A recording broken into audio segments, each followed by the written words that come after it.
Hi, welcome. Today we will continue analyzing theoretical endgames. So this time we will analyze the same colored bishops. So the position is called the Centurini position, and in my opinion is the most important endgame study about same colored bishops. So let's jump to our video. But before that, did you know that almost 87% of the viewers isn't subscribed? Why don't you like me? We are a great channel. I'm a great person, and our goal is to help you to improve your level. So I want you to reach the skies. I want you to skyrocket your rating. So to do that, you just need to subscribe. It's quite simple. And how do you do that? Simple. In the inferior corner, you have a red button. You click on the button and you will be happier. And I will be happier too. So if you enjoy the content, you can always you can always push the notifications on, and any critics or suggestions, you can always talk with me by the comments or directly by chess.com. My nickname is dark_attack. So let's go to our video. So talking a little bit about this Centurini position, this has been created by an Italian chess composer named Luigi Centurini. He lived on the 19th century and he worked with the laws.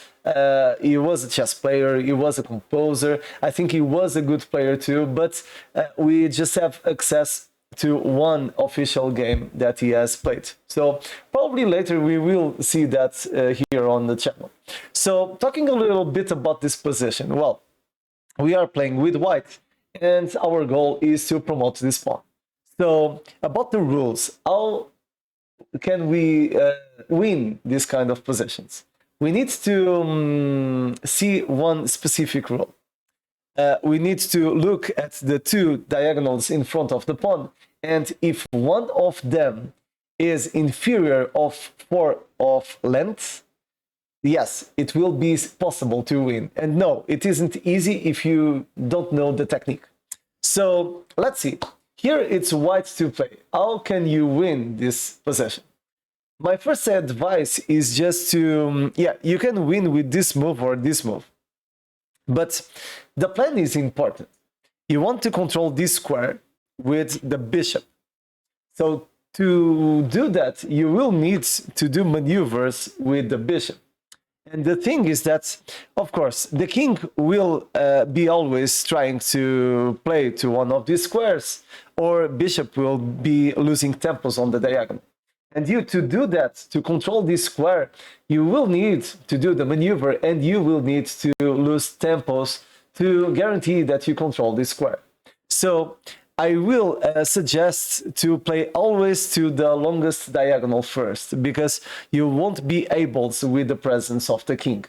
So we will see here 3 different approaches for black.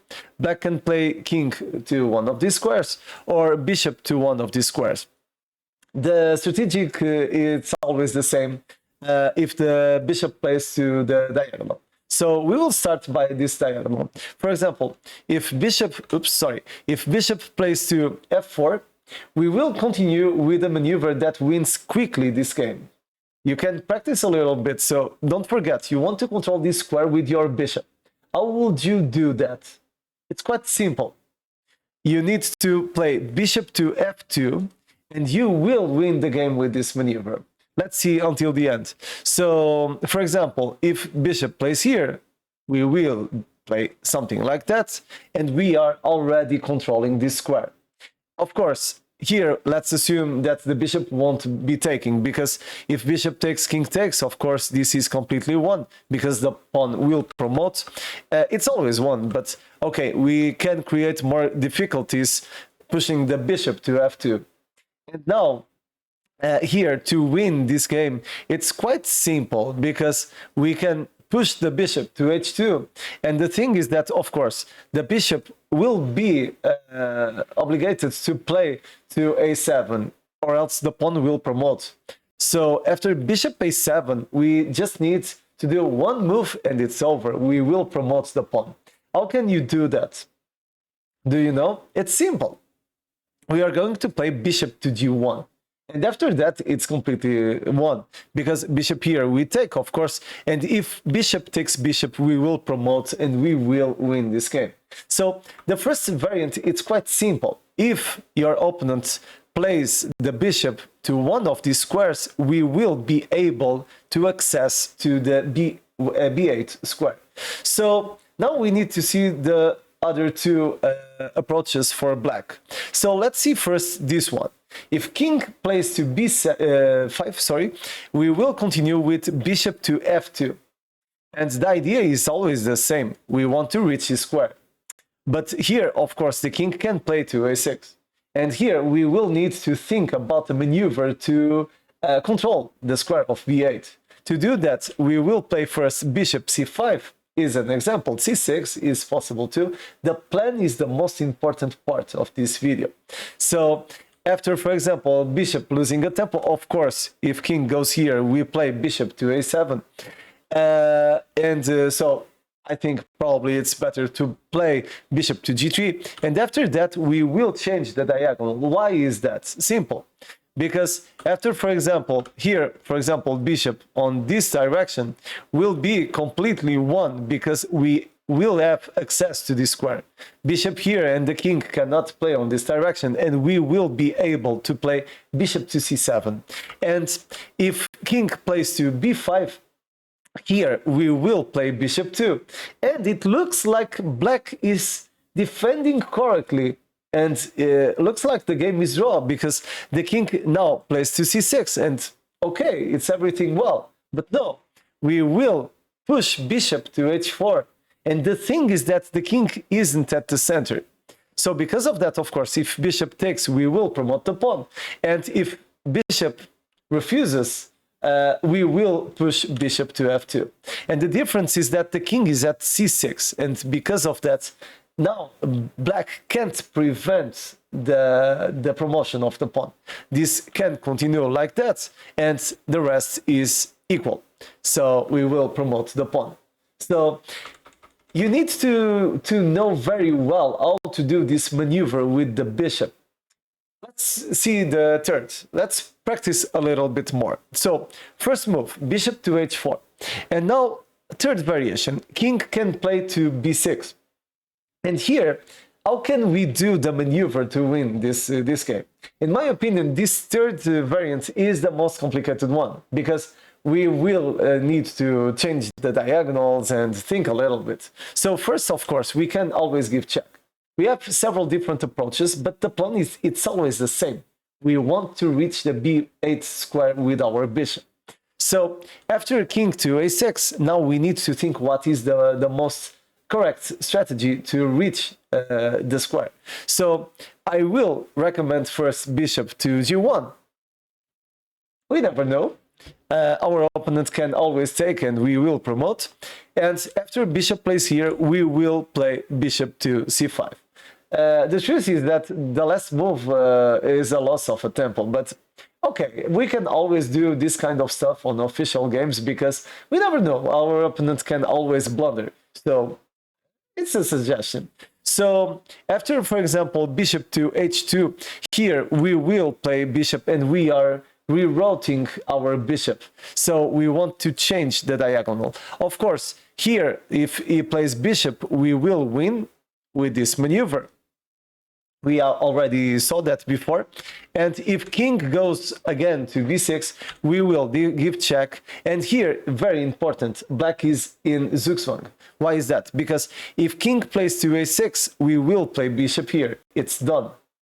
Because, of course, next we will promote the pawn. And if bishop takes, king takes, it's over. And if the king goes to c6, here we have a very nice plan. Bishop to a5. Why is this good? Because the king cannot attack the bishop, because bishop will play to c7. And if the bishop tries to lose a tempo, we will play bishop to e1.